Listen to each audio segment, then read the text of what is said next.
మోడీ పనితీరు మీద మూడో టర్మ్లో ఎన్డీఏ అధికారంలోకి వచ్చిన తర్వాత జరుగుతున్న పరిణామాల మీద దేశం ఏమంటోంది? ఈవీఎం ట్యాంపరింగ్ అనే ఇష్యూని లేవనెత్తిన తర్వాత రాహుల్ గాంధీ అప్రూవల్ రేటింగ్ ఏ స్థాయిలో పెరిగింది? రాజకీయ నాయకులకి 75 ఏళ్ళు వస్తే రిటైర్మెంట్ ఉండాల్సిందేనా అని అడిగితే జనం ఏం చెప్తున్నారు?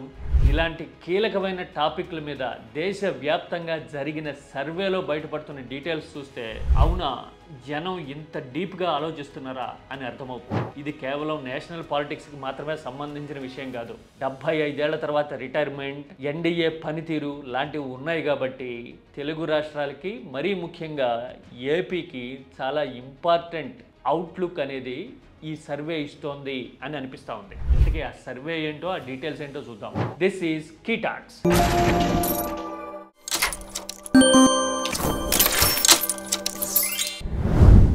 See voter mood of the nation survey అనేది దేశవ్యాప్తంగా చాలా క్రెడిబిలిటీ ఉన్న ట్రాక్ రికార్డు ఉన్న సర్వే. లేటెస్ట్గా జూలై ఆగస్టు మాసాల్లో ఈ సర్వే జరిగింది. ఆగస్టు 15 వరకు కట్ ఆఫ్గా తీసుకుంటే అంతకు ముందు 6 నుంచి 8 వారాల పాటు విస్తృతంగా దేశవ్యాప్తంగా ఈ సర్వే చేశారు. దాదాపు 3 లక్షల మందికి పైగా ఒపీనియన్స్ డీటెయిల్డ్గా మాట్లాడి రికార్డు చేశాము అని సీ ఓటర్ సర్వే చెప్తూ ఉంది. ఆ ఆధారంగా అనలైజ్ చేస్తే ప్రభుత్వ పనితీరు, రాజకీయ అంశాలు, ఆర్థిక, సామాజిక టాపిక్స్ అన్నిటి మీద పబ్లిక్ ఒపీనియన్ అనేది క్లియర్గా కనబడుతోంది. అది కూడా ఎంత ర్యాపిడ్గా జనం అభిప్రాయాలు మారుతూ ఉన్నాయి అనేది ఈ సర్వేలో బయటపడ్డాయి.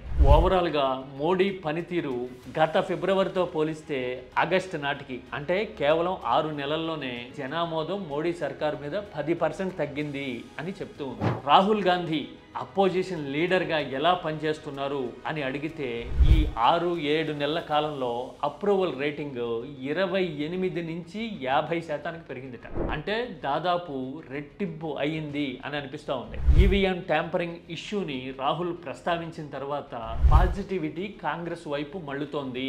బీజేపీ వర్సెస్ కాంగ్రెస్ ఫైట్ నడుస్తూ ఉంది దేశంలో అని ఎక్కువ మంది భావిస్తూ ఉన్నారట. ఇది ఒక మేజర్ డెవలప్మెంట్ అయితే, ఇది వరకు యూపీఏ హయాం కంటే మోడీ హయాం బెటర్గా ఉంది అని చెప్పిన వాళ్ళు 20% పైగా ఉంటే, ఇప్పుడు యూపీఏ కంటే మోడీ బెటరు అని చెప్తున్న వాళ్ళు కేవలం 2% ఉన్నారు. అది ఒక ఇంట్రెస్టింగ్ ఎలిమెంట్. దాంతోపాటు మోడీ హయాంలో ఆర్థిక విధానాల వల్ల ధనవంతులు, వ్యాపారవేత్తలే లాభపడుతున్నారు అని మెజారిటీ ఆఫ్ పాపులేషన్ ఫీల్ అవ్వడం అనేది మరో సిగ్నిఫికెంట్ డెవలప్మెంట్గా కనిపిస్తోంది. అంటే పేదల కన్నా పెద్దలకే ఎక్కువ ప్రయోజనం జరుగుతుంది మోడీ హయాంలో అని భావిస్తున్నారనమాట. ఆ తర్వాత రాజకీయ నాయకులకి 75 ఏళ్లకి రిటైర్మెంట్ ఉండి తీరాలా అని కూడా ఈ సర్వే అడిగింది.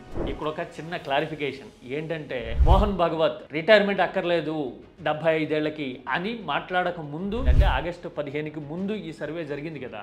ఆ జరిగిన సర్వేలో దాదాపు 75% మంది, ప్రతి 4గురిలో 3 రాజకీయ నాయకులకి ఖచ్చితంగా రిటైర్మెంట్ ఉండాలి 75 ఏళ్ళు వస్తే.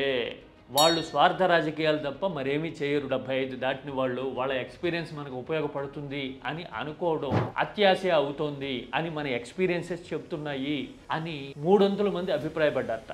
ఇది సిగ్నిఫికెంట్ డెవలప్మెంట్గా కనిపిస్తూ ఉంది. అంటే ఏజ్ విషయంలో కానీ, ప్రభుత్వ పనితీరు విషయంలో కానీ, ఆర్థిక విధానాల విషయంలో కానీ అన్ని ఎన్డీఏకి ప్రమాద సంకేతాలు మోగుతున్నట్టుగా కనపడుతోంది మూడ్ ఆఫ్ ద నేషన్ అని సీ ఓటర్ సర్వే చెప్తూ ఉంది. ఆ తర్వాత పాకిస్తాన్తో యుద్ధం వచ్చినప్పుడు ఇండియా వైఖరి ఎలా ఉంది, సడన్గా యుద్ధం ఎందుకు ఆగింది అనుకుంటున్నారు అని అడిగితే ట్రంప్ ఒత్తిడి పనిచేసింది అని కూడా మెజారిటీ ఆఫ్ ఇండియన్స్ చెప్పారు ఈ సర్వేలో. వీటన్నిటిని బట్టి చూస్తే మూడో విడత ఎన్డీఏకి, మోడీకి పెను సవాళ్లు విసరడం ఖాయంగా కనిపిస్తోందేమో అనే అభిప్రాయం ఎవరికైనా కలుగుతుంది. మరీ ముఖ్యంగా బీహార్, యూపీ, బెంగాల్ లాంటి రాష్ట్రాల్లో విపక్షాల వైపు నుంచి గట్టి పోటీ బీజేపీ ఎదుర్కొంటున్న టైంలో దేశం ఇలాంటి ఆలోచనలో పడుతోంది అని సంకేతాలు రావడం రియల్లీ ఇంట్రెస్టింగ్. మరి ప్రజాభిప్రాయం ఈ రాష్ట్రాల అసెంబ్లీ ఎన్నికల్లో బయటపడుతుందా, లేదంటే గనక పరిస్థితిని మోడీ మరోసారి అనుకూలంగా తన వైపు తిప్పుకోగలుగుతారా, అది సాధ్యమేనా అనేది we have to wait and see. This is key talks.